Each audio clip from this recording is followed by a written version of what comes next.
Moi, je suis un auteur d'humour à la base, et, mais très souvent, les auteurs d'humour, c'est des gens qui sont assez torturés, donc ils ont besoin aussi de raconter des histoires dramatiques. Bonjour, c'est Zep. Je suis là pour vous parler de mon nouvel album, Ce que nous sommes.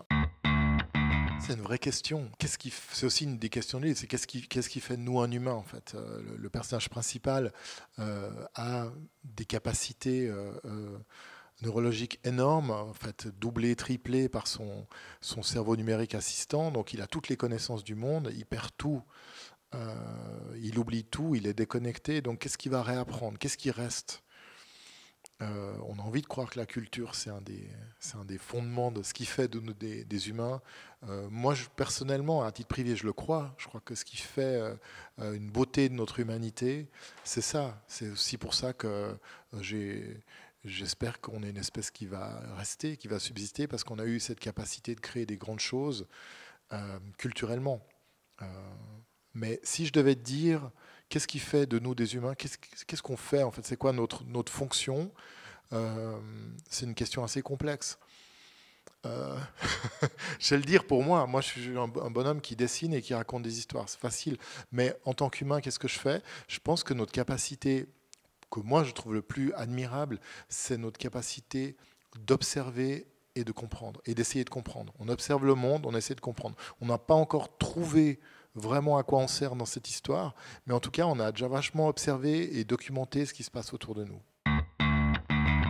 En fait, quand j'ai commencé à faire ces récits, c'est le quatrième album maintenant que je fais dans cette veine-là, euh, j'ai eu envie de raconter des histoires qui étaient très différentes de ce que j'avais fait jusque-là, qui n'étaient pas des comédies. Moi, je suis un auteur d'humour à la base. Mais très souvent, les auteurs d'humour, c'est des gens qui sont assez torturés, donc ils ont besoin aussi de raconter des histoires dramatiques. Et c'était important de trouver une manière de les dessiner qui soit différente, qui a une écriture différente. Parce que je ne pouvais pas raconter ça avec mon dessin de Titeuf.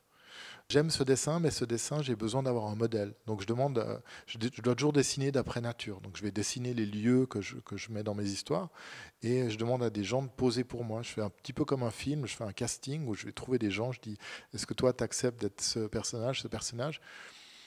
Tout mon storyboard est dessiné. Comme pour un film, et puis après je leur montre ça, je dis pose comme ça, ils posent, ils font la pose, et je les dessine, je fais des photos, et je vais construire mon récit comme ça.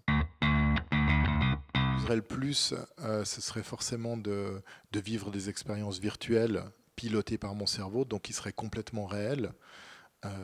J'adorerais, comme Constant dans le livre, aller nager avec des baleines, même me faire attaquer par un requin si c'était virtuel. Parce que c'est des fantasmes qui nous font peur. Puis en même temps, si on pouvait les vivre sans mourir, ce serait assez génial. Et ma grande peur, ce serait la même chose. Ce serait un moment de plus savoir faire le distinguo entre le réel et le virtuel, et me perdre dans cet espace-là.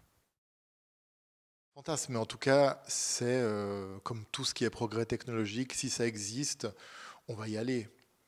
Après, on mesurera si on a fait une connerie, mais je pense que aujourd'hui, c'est pas très compliqué d'imaginer que le métaverse, il va poser plein de problèmes de société, et on va quand même y aller parce qu'on a envie de voir. On a envie de voir jusqu'où ça va nous mener.